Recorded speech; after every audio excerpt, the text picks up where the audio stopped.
मैं ट्रेलर देख रहा था ना रणबीर लुगाई का, तो सब कमेंट कर रहे थे कि आखिर आखिर अभिलाष शर्मा को लड़की मिल ही गई।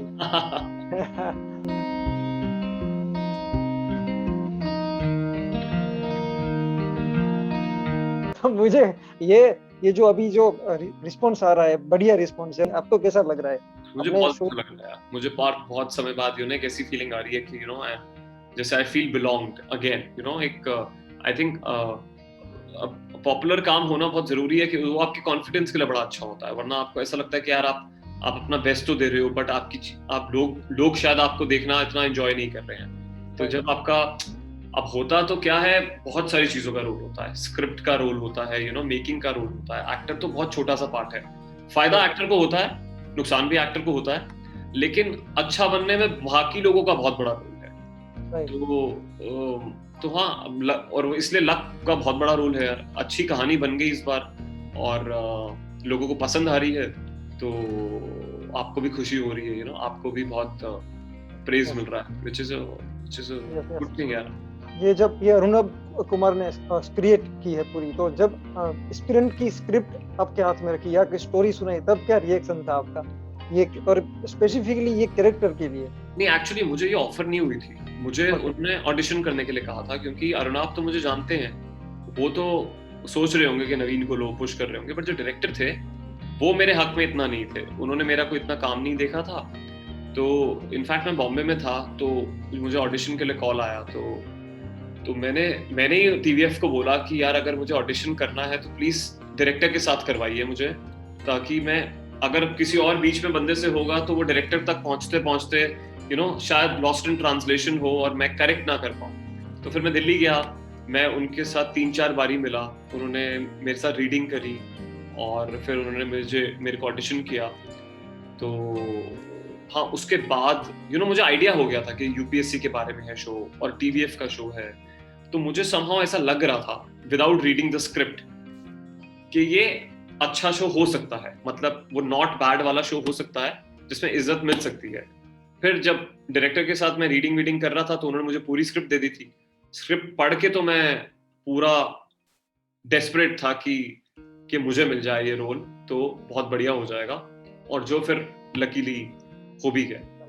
उसमें जो प्रेजेंट है, जो आईएएस बने हुए हैं और प्रिपरेशन कर रहे हैं, तो इसके लिए आपकी प्रिपरेशन कुछ रही थी? यार इसकी ये कोशिश थी कि दोनों पार्ट बड़े डिस्टिंक्ट लगे, अलग लगने चाहिए। वैसे ऐसा भी होता है, कई लोग 6 साल में बदलते नहीं है, सेम होते हैं, बट हम चाहते थे कि ये अलग लगे बिकॉज इसकी ये एज अ पर्सन बदला है, इसकी जर्नी चेंज हुई है, आईएएस बना है, उसकी तैयारी, अभी हमें ये भी नहीं पता है कि उसने क्रैक कैसे किया है, तो अभी हमें तो कुछ पता ही नहीं है। राइट। वो शायद आगे के सीजन्स में इंशाल्लाह पता लगेगा। तो इस पे फोकस था कि बड़े डिस्टिंक्ट लगे, और तो उस किस्म की तैयारी थी, उस किस्म का आई थिंक प्रेजेंट वाले पार्ट में धैर्य ज्यादा है, मतलब धैर्य एक्चुअली नहीं है बट लाइफ में धैर्य है, पेशेंस। तो I think he is more sure of himself, उसकी नर्वस एनर्जी कम है, तो वो इंटरनली आई थिंक कुछ चीजें मैंने कोशिश करी अलग करने की, और अब वही किरदारों में दिख रही है। जो पास्ट में नर्वस एनर्जी ज्यादा है, तो वही फिर कैरेक्टर में दिखती भी है। प्रेजेंट वाला आदमी ज्यादा एक्सपीरियंस लगता है, ज्यादा सुलझा हुआ लगता है, तो उन्हीं चीजों पे फोकस किया कि बाकी तो स्क्रिप्ट की प्रिपरेशन थी यार, जो राइटर ने बहुत प्रिपेयर करके ही कैरेक्टर को जैसे बनाया हुआ था, बहुत सारा हेल्प तो उसी से हो गया था। राइट। आपका मुझे, मतलब मैंने टीवी पिक्चर्स में मैं स्टार्टिंग से देख रहा हूँ, मतलब वो भेजी थी दुआ में, मैं अभी याद कर रहा हूँ, आप थे, आपकी पूरी जर्नी, आपका अभिनय मतलब सहज लगता है। हमने थिएटर किया है कॉलेज के वक्त, तो इसके पीछे क्या है? ये वो थिएटर है? एक्चुअली थिएटर ज्यादातर सीख तो पार्ट मुझे ऐसा लगता है कि जिस किस्म का सिनेमा देखा है उस किस्म से भी हुई है। जब बॉलीवुड देखते थे तो उसी को एक्टिंग मानते थे, फिर जैसे जैसे बड़े हुए तो और बेटर चीजों को एक्सपोज हुए, हम देख रहे हैं कि बाहर किस किस्म का काम हो रहा है, या हिंदुस्तान में भी कई कहानियां, तो आपको दिखता है कि यार इस किस्म की सच्चाई लोग रिक्रिएट करते हैं। तो एक्चुअल में ऐसा लगता है कि बहुत बिल्कुल सच को रिक्रिएट करना ही एक्टिंग है। तो एक तो वो थॉट अगर हो तो फिर आप सच की खोज करते रहते हो आप, मुझे बहुत मुश्किल लगती है एक्टिंग। मुझे ऐसा लगता है कि सच रिक्रिएट करना बहुत मुश्किल है। मैं ज्यादातर बहुत नाखुश होता हूँ अपने शॉट्स से, क्योंकि मेरे को ऐसा लगता है कि वो सच बना नहीं। तो एक तो हाँ, शायद वो भूख हर वक्त सच क्रिएट करने की आपको पुश करती है। आप भी अपने अपने मेथड्स डिवाइस करते हो। मैं ऐसा नहीं कह सकता कि सिर्फ एक थिएटर रीजन है या कोई एक फिल्म देखना रीजन है। ये बड़ी कांस्टेंट लर्निंग है। आप लाइफ में भी जो जिन मोमेंट्स को एक्सपीरियंस कर रहे हो उनको उन्हीं चीजों को रिक्रिएट करने की कोशिश करते हो यार। तो तभी मेरे को सच वो लगता भी तब है जब मुझे ऐसा लगता है कि मैंने थोड़ा लाइफ लाइक किया है। तो उसमें कई बार सक्सेस होते हैं, कई बार फेल होते हैं, कई बार अभी भी देखते हैं कुछ सीन्स तो ऐसा लगता है कि अरे यार इसमें नकली है, यू नो, एक्टिंग कर रहे हैं। और कुछ सीन्स में लगता है कि अरे हाँ ये थोड़ा सच के आसपास हो गया। तो हाँ, वो कांस्टेंट स्ट्रगल है यार, कोई एक प्रोसेस नहीं है पार्थ। ऐसा कुछ तरीका नहीं है कि यू नो हम सीखते हैं। हाँ, और वो हर रोल अलग लेके आता है। जैसे रनअवे लुगाई का रोल ये एक अलग वर्ल्ड में सेटअप है, और इसका वर्ल्ड मेरे लिए बिल्कुल देखा दिखाया नहीं है। मैं कोई भी उस बेल्ट के इंसान को नहीं जानता हूँ। और तो हाँ, अब इसका तरीका एकदम अलग है। इसमें मैं बहुत कोशिश कर रहा था कि स्क्रिप्ट के शब्दों को ही बोलूं, क्योंकि जो लिखा है और मैं एक दिन पहले रात को रिहर्स कर करके रिकॉर्ड करता था कि मैं सोच रहा था कि मेरा एक्सेंट किस में करेक्ट साउंड कर रहा है। जबकि एज अभिलाष जो मैं एस्पिरेंट्स में है, उसमें प्रोसेस, उसमें भी सच्चाई का प्रोसेस था, लेकिन उस पे इतना ज्यादा मैं डिक्शन पे या शब्दों पे फोकस नहीं कर रहा था। उसमें और चीजों पे फोकस था। बट एम यही होता है कि कितना ज्यादा उसको, ऐसा नहीं है कि मैं नेचुरल बनाना मुझे आता है, वो नेचुरल बनाने की कोशिश होती है। एम वही होती है कि वो नेचुरल बने, इरादा वही होता है। तो हाँ, ओके। मैं 3 फेज मतलब देख रहा हूँ। एक आई एम स्टन जो हुआ, तो फिर तू बियर है, और अभी यूपीएससी करना है। मतलब आपने एक इंटरव्यू में बहुत बढ़िया बात की थी कि आई एम स्टन, फिर तू बियर हुआ, और फिर शायद कुछ होगा, मुझे पता नहीं। तब मैंने देखा कि नहीं, ये हो गया। तो मुझे वो रोडी वाला जो स्पूफ था, वो आप अब देखते हैं कभी यूट्यूब पे खोल के, तो आप कैसे देखते हैं आप? मतलब ये रणविजय मैंने देखा नहीं है वो, बट मतलब मैं खुश होता हूँ कि कहाँ के वो वहां से शुरुआत।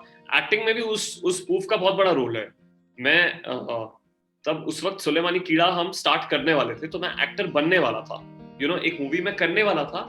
लेकिन वो मुझे लग रहा था कि हाँ, वो एक अपॉर्चुनिटी की बात है। लेकिन मैं एक्टिंग को परस्यू करूंगा और मैं लोगों को कहूंगा कि मैं एक्टर हूँ, वो उसके लिए मैं कॉन्फिडेंट नहीं था। तो ये जब राउडीज हुआ, वो थोड़ा सा पॉपुलर हो गया, तो फिर उस चीज ने एक तो कॉन्फिडेंस दिलाया कि, और मजा भी आया। आई थिंक राउडीज का बहुत बड़ा रोल है कि मैं एक्टिंग को थोड़ा सीरियसली लेने लगा। हालांकि उसमें मैंने कोई एक्टिंग करी नहीं है, मैं बस बैठा हूँ च्युइंगम चबा रहा हूँ। तो I am stun. Right. Okay. और टीवी पिक्चर्स, वो जो घटना घटी, बहुत बहुत बढ़िया, बहुत खूबसूरत घटना घटी। उससे आई थिंक पॉपुलैरिटी मिली, आई थिंक उस लेवल की रिस्पेक्ट मिली, रिकग्निशन मिला। आई थिंक जो अच्छे खासे लोग भी हैं विद इन द इंडस्ट्री, या कास्टिंग डायरेक्टर्स या कुछ प्रोड्यूसर डायरेक्टर्स भी, वो पिक्चर्स से वो रिकग्निशन मिली। आप वेब एक तो एकदम इंट्रोड्यूस हुआ था, और वेब में तब इतने चेहरे नहीं थे, तो वो शुरुआती चेहरों की वजह से आप रजिस्टर भी हो गए कि अरे आप नवीन कस्तूरिया एक्टर हैं। तो पिक्चर्स का तो बहुत बड़ा योगदान। उसके बाद एक डल पीरियड रहा है, मतलब चीजें मैंने करी, बट वो इतनी देखी नहीं गई, इतनी पसंद नहीं करी गई। तो मैं बड़ा खुश हूँ कि टीवीएफ के साथ ही एस्पिरेंट्स आया है फिर से, और एक काइंड ऑफ सेकंड राउंड शुरू हुआ है। जी, टर्निंग पॉइंट आप टीवी पिक्चर्स को देखते हैं अभी? आप अगर देखें लाइफ में, ये दोनों, ये जो आपने लिए सभी एक तरीके से टर्निंग पॉइंट्स रहे हैं। राउडीज ने कुछ बदला, पिक्चर्स ने बदला मेजरली, और अभी एस्पिरेंट्स ऐसा लग रहा है कि फिर से गेम में लेके आया वापस, तो अच्छा लग रहा है। आपका कौन सा फेवरेट कैरेक्टर या शो रहा है अभी तक आपने जो किए उसमें से? यार मुझे बोस और थिंकिस्तान में बड़ा मजा आया था।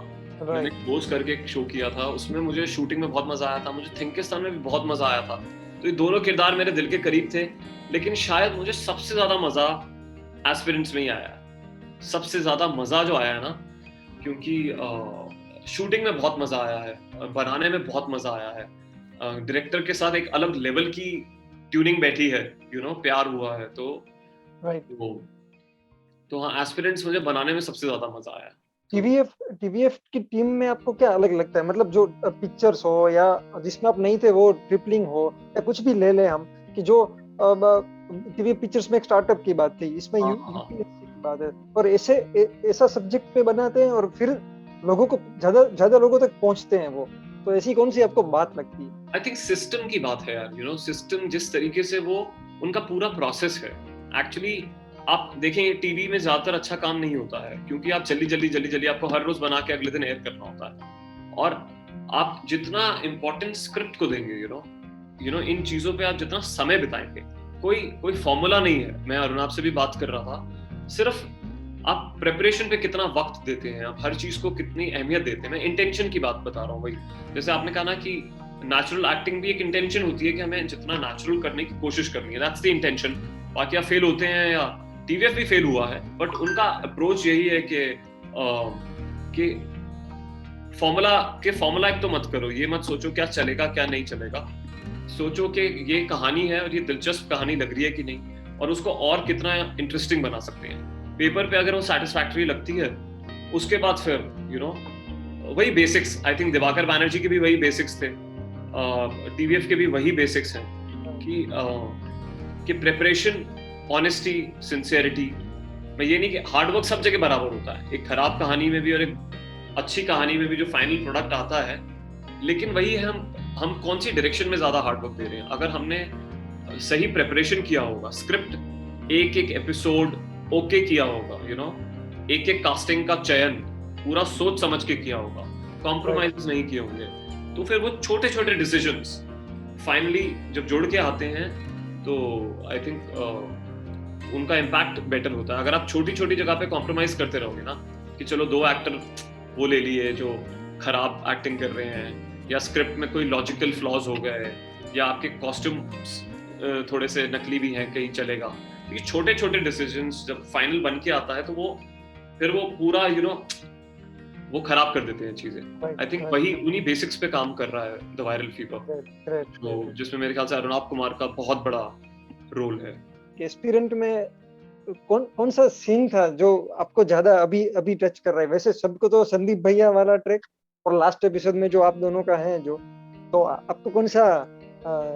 एक्चुअली संदीप भैया के साथ लगभग सभी सीन्स मुझे बहुत पसंद हैं। फर्स्ट एपिसोड के भी जो दो सीन्स हैं मुझे बहुत पसंद है, लेकिन अगर मैं कहूँ तो मुझे भी सबसे ज्यादा जो आखिरी एपिसोड वाला संदीप भैया का सीन है, ओके, क्योंकि उसमें जो वो बात कह रहे हैं ना, मुझे लगता है कि हम अक्सर वो बात, पता नहीं वो बात हम कहते नहीं है इतना, मुझे ऐसा लगता है कहानियों में अपनी हम लोग पैशन को फॉलो करने की बातें करते हैं, हम रट से बाहर निकलने की बातें करते हैं, हम एम्बिशन की बातें करते हैं, हम करियर की बातें करते हैं। लेकिन अगर उस सीन में वो यही कहता है कि अगर आप वो सक्सेस सेलिब्रेट करने के लिए कोई नहीं है आपके साथ, तो उस सक्सेस का कोई पॉइंट नहीं है, सो आई थिंक मुझे वो बात बहुत ही मतलब करीब है मेरे दिल के, मुझे ऐसा लगता है। So and that's my favourite scene. मतलब मैं तो वैसे कुछ बोल नहीं रहा हूँ सीन में, मैं तो संदीप भैया के साथ सभी सीन में मैं सिर्फ सुन रहा हूँ, मैंने बहुत लिसनिंग करी है शो में, तो हाँ, मुझे वो सीन काफी, और जिस मोमेंट पे हम हग करते हैं जी, तो वो मुझे बहुत मुझे एक ऐसा लगता है कि एक दुख है, जो मुझे वो दुख दिखता है, मुझे लगता है कि these guys have become something, but एक सैडनेस मुझे दिखती है दोनों ही कैरेक्टर्स में, मुझे ऐसी भी वाइब आती है कि दे आर ऑल्सो वॉरियर्स, मतलब ज्यादा बोलना हो जाएगा ये कि ये अकेले लड़ाई लड़ रहे हैं देश के लिए, तो वो एक सैडनेस दिखती है मुझे, और but that's how life is like, scene बढ़िया, मतलब बहुत मैंने 2-3 बार देखा। आप बोल रहे हो नहीं भैया, मतलब आप भैया ही बोल रहे हो, मगर वो सर, लास्ट तक वो सर ही बोलते हैं, और बहुत बारीकाई से वो करेक्ट। हाँ, वो भी डेलिबरेटली किया हुआ है यार, ताकि वो, ये भी लाइफ का चक्कर है, बहुत बार ऐसा होता है हम किसी के सबऑर्डिनेट होते हैं, बट लाइफ में फिर पोजीशन वाइज हम उससे ऊपर हो जाते हैं, आप ऐसा भी होता है कि अब जैसे अपूर्व हैं जो इसके डायरेक्टर हैं एस्पिरेंट्स के, वो किसी के असिस्टेंट थे, उनसे काम मांगते रहते थे अभी, और वो उनका चीफ एडी था। अब वो चीफ एडी जो उनसे सीनियर है हर लिहाज में, वो काम मांगते हैं, तो और इसमें किसी का कंट्रोल नहीं है, ये लाइफ का चक्कर है। तो हाँ, विच उसी लाइट में हम दिखा रहे थे। अभिलाष के लिए ये संदीप भैया थे, तो नवीन कस्तूरिया के लिए कोई है ऐसे जो रास्ता दिखाते हैं? एक्चुअली होने चाहिए, बट काफी हद तक तो मेरे पेरेंट्स ही हैं यार, मुझे ऐसा लगता है। हाँ, लेकिन मैं उनकी सुनता नहीं हूँ ज्यादा, सुनूंगा तो और ज्यादा सुधर जाऊंगा। लेकिन जैसे अभिलाष सुनता है संदीप भैया की, तो हमें संदीप भैया तो होते हैं हम सबकी जिंदगी में, हमें उनको फॉलो करने की जरूरत होती है, जो हम नहीं कर पाते हैं शायद। राइट ओके, लास्ट के संदीप भैया 100%। इनसिक्योरिटी लगती है कभी लाइफ में? इनसिक्योरिटी या हाँ, मतलब आई थिंक बड़ा नेचुरल इमोशन है यार इनसिक्योरिटी। मैं दिखाने में इनसिक्योरिटी एम्बैरेस्ड नहीं फील करता हूँ, मुझे चाहे वो रिलेशनशिप्स में हो या और कहीं, मतलब वो नेगेटिव फॉर्म में बाहर नहीं आनी चाहिए। आई थिंक आपको बिटर नहीं बनाना चाहिए, बट एक नेचुरल इमोशन है। जब आप सेल्फ डाउट करते हो, आई थिंक वही है इनसिक्योरिटी। आपको जब आप खुद पे कॉन्फिडेंस थोड़ा कम हो जाता है और आप समझते हो कि you are not good enough, I think that is what insecurity is, and that I think everyone faces it at some point. कई लोग हम उसको एक्सेप्ट नहीं करते हैं, बट आई थिंक बहुत नेचुरल इमोशन है। इस वक्त I feel secure because my show has done well and another show is coming out, so it's a good feeling. But हाँ, आई थिंक आप इनसिक्योर फील करते हो अलग अलग स्टेजेस पे आपके। It happens here. और ये रनवे लुगाई के बाद व्हाट इज नेक्स्ट, अगर आप कह पाए, अभी अनाउंस कर पाए शो के बारे में? यार अभी कोई एक पुरानी फिल्म है जो बन के रेडी है, बट मुझे पता नहीं वो आएगी कब। बाकी लेटली लॉकडाउन में तो मैंने एस्पिरेंट्स के अलावा कुछ और शूट किया नहीं। Runway was the last show that I shot just before the lockdown. मैंने लॉकडाउन के बीच में अभी दिसंबर जान में एस्पिरेंट शूट किया था, जो आ गया है अभी। साहित्य के साथ आपका कितना संबंध है? आप पढ़ते हैं, रीडिंग? कोशिश करता हूँ यार, लेकिन सैटिस्फाइड नहीं हूँ। ज्यादा पढ़ना चाहूंगा, मुझे बहुत ज्यादा पढ़ने की, क्योंकि मुझे मजा आता है। It's like exercise. जब मैं करता हूँ तो मुझे बड़ी खुशी होती है, लेकिन करता नहीं, डिले करता रहता हूँ। रीडिंग का भी वही है, जब पढ़ता हूँ तो बहुत मजा आता है। उस किस्म का साहित्य नहीं पढ़ा है मैंने, जिस किस्म की कविता सुनी आपने एपिसोड में, आपने लास्ट एपिसोड में। कम पढ़ी है मैंने जीवन में, तो मैं समझ गया जिस तरीके से आपने साहित्य बोला। तो नहीं, हाँ, मेरी एक्चुअली जो मेरी यूट्यूब चैनल और वेबसाइट है उसका नाम सिनेमा साहित्य है, और मैं साहित्य में पढ़ता हूँ, निर्मल वर्मा वगैरह सब मुझे शौक है। तो मैं या इसलिए ये उसमें तो एसके फैन है साहित्य के। हाँ, एसके फैन है। मैं अभिलाष की तरह मैंने भी कम पढ़ा है साहित्य। तो हाँ, वो तो फिर कुंवर नारायण की किताब वो पढ़ रहा होता है because he is missing his friends, और वो उसने शुरू से रख ली होती है किताब। तो वो फिर उनसे इंस्पायर भी हो रहा होता है, जो उसे डिसीजन लेने में मदद भी करता है। तो मैं भी कहीं ना कहीं ऐसे इंस्पिरेशन ढूंढता रहता हूँ, फिल्मों में या वेब शोज में या म्यूजिक में, कभी कभी किताबों में भी। बट मैं पोइट्री वगैरह या ये सब कम पढ़ा है मैंने लाइफ में। Okay, thank you Naveen sir, thank you so much. Thank you so much, Parth. Thank you.